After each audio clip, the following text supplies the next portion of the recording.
At the beginning of the Second World War, when Britain declared war on Nazi Germany because they were causing so many atrocities and invading across Europe, and people were worried that the access of evil was just not going to stop, and somebody had to stand up, and plucky old Britain did. At the beginning of that period, I remember reading about this, I'm not old enough to have been there, of course, that once we'd declared war, suddenly the sirens across the country all rang out and people panicked, thinking that Germany was imminently about to fly over and bomb us to smithereens. Of course, it was really only a testing mechanism, but people were sort of agitated. Well, as a result of that, that agitation continued. And we went into a period called the phoney war, a war in which stuff was going on, but nothing to us. We thought that we were next, that we were going to be invaded. And it wasn't until a year later, or just under, in the Battle of Britain, of course, that actually we saw the Luftwaffe flying over in the south of England and starting to bomb the airfields, and then later in the Blitz attack London. Well, that's how I feel in a bit that we are now. We're in that phony war. Something imminent is about to happen. We've had a lull, if you like. We've been put into this false sense of security with a reasonably hot but late summer. And now, any minute, something is going to happen. And this has been a culmination, really, since the medical intervention has been put out, and before that, the pandemic. I don't know if you feel like that in the same way I do, that there's a sense that something about to happen, and I think it's going to happen very soon in the autumn. And some of these theories that people have got about, would there be another lockdown? Is another variant of the you-know-what about to come along and strike us all down? Is it going to be attacking children rather than grown-ups?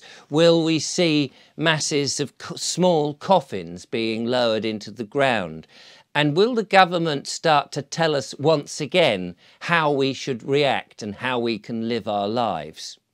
And I thought about this. In fact, I've been thinking about nothing else for some time. And it struck me that the government now is in overreach, telling us how to live our lives, putting these ideas that nobody's ever asked for, the suicide trap of net zero, in which, of course, we try and save as much carbon, which, of course, we need, by lowering it down from less than 0.004, which is 400 parts per million, to whatever less than that. If we reach 0.002, all the plants die, and we along with it, which I don't think is a very sensible idea. But the myth of global warming continues and is being ramped up as strange fires and buildings are collapsed in extremely unusual circumstances, mainly by people with box of matches and these high-powered energy weapons, to try and convince us that this is a natural phenomena. Well, of course, I think most people now are beginning to wake up to this and think, hang on a second, this is not normal, that we are in fact under attack. And who knows, the fiction of a UFO invasion, of course, is always lurking around the corner. And this, we discover, is a result of us living in not a real world. The Britain, in the country that I'm in, is under corporate Britain. Only the other day, Neil Oliver said the same. I've been saying this for some time. This is corporate Britain, in which a for-profit corporation, the Prime Minister's office, and the whole of government and all of the councils are there to extract as much money out of you and tell you how to live your lives. But we don't want that. We want a sovereign Britain, a Britain run by the people, for the people, in which those people who are doing the work of administration are our servants. That's what government used to be, by the way. They used to be our servants, and they still are our servants. But somehow they've got it into their mind that they are our masters, that they are above us, that we are insignificant, that we are useless eaters. And there are those factions of the government who've been lent on by big think tanks like the WEF and the WHO, who want to try and eradicate as many of us as they can so that they can have the world all for themselves. Well, I think a lot of the people who live on this wonderful planet and who have an interest in this will be saying, no, thank you. And it strikes me, as we're in this phony war and the phony war comes to an end, that more diktats are going to come out from the government, the puppet government who is under the thumb from these think tanks, these rich billionaires who fly about in their own private jets, who have their own strange, weird ritual practices that we're not privileged to see, but are nefarious and not nice.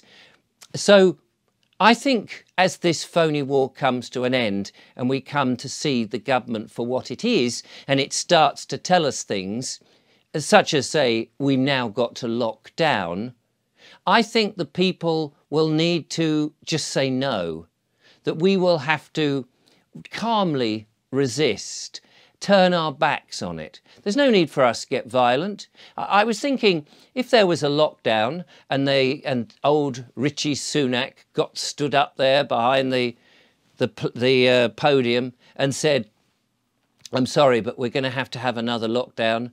We should take to the streets with trestle tables and cakes and fine wine and have our own street parties. If the government tells us to stay inside, we should go out. If they want us to be outside, we should stay in. We should turn the tables on them, because we know that the government get together, and all the MPs, apart from Andrew Bridgen, of course, and maybe a few others behind the scenes, but most of them, they've been lying to us for so long. They've been telling us one thing, and they themselves have been doing something else. So whatever they tell us, we should turn it round on its head, 180 degrees. So if they want us to do this, we do that. If they want us to be filmed, we turn the cameras off. Whatever they suggest, we should do the opposite. Because we are the people, we are free, we are sovereign, and we can make up our own mind. We don't need to be ordered about like a herd of sheep or cows or cattle. We can make up our own mind. We're no longer frightened of a small dictating government and big think tanks. For after all, there's more of us. And as we unite and group together and use our spirituality and our common sense, and we can work out what is right and what is wrong. And as we stay in the right, and these people who wish to control us stay more and more in the wrong, where the karma will come and get them in the end, then we shall win this. And while we're in this phony war, let us prepare ourselves. Let us make ready so that when these nonsense diktat comes, we turn ourselves 180 degrees and we just say no.